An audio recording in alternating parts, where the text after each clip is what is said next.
والشمس طلعت ونورها لاح، والصغيرة ريم صحيت فتحت لنور الصباح زي الزهرة الندية لما تفتح وتملى الدنيا بريحتها العطرية. وأول ما صحيت جريت في ساعتها باست خد باباها وخد مامتها. صباح الخير يا بابا، صباح الخير يا ماما. وبكل خشوع وأدب جابت الكرسي الخشب، وقفت عليه وفتحت الحنفية شوية شوية. بسم الله الرحمن الرحيم، نويت الوضوء. وبعد الوضوء جريت فرشت سجادة الصلاة وصلت فرض صلاة الصبح ركعتين، وبعدين قعدت فترت مع باباها ومامتها. بسم الله. وبعد ما كلت لقمتها وشربت ميتها شكرت وحمدت ربنا. الحمد لله.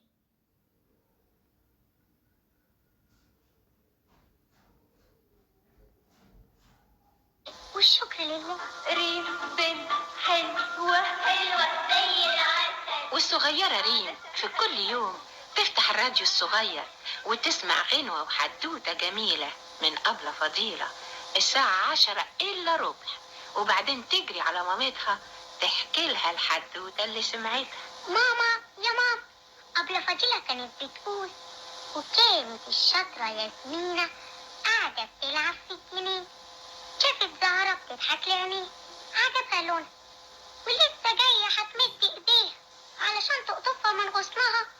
الزهرة مالت على غصنها وقالت حرام عليكي، ليه هتقطفيني بايديكي؟ ما تعرفيش ان انا ليا وظيفة والشجرة دي شجرة مشمش. هو انت يا زهرة ليكي وظيفة؟ انا ما سمعتش وما شفتش. ايوه، وظيفة حلوة وظريفة. ايه هي الوظيفة دي؟ بقدرة ربنا وسبحانه صاحب القدرة هكبر وافتح وابقى ثمر. يعني انت تبقي مشمشاية؟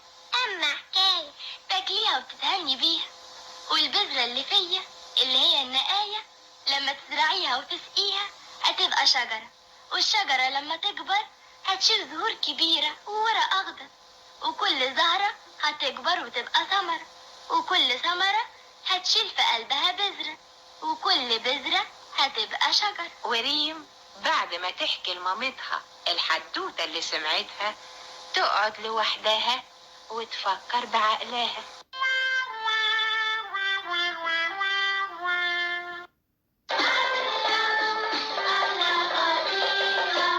وبزي المشمشاي أو الجوافاي أو الليمون أو الكمثري أو أي فاكهة تانية، طعمة ومستوى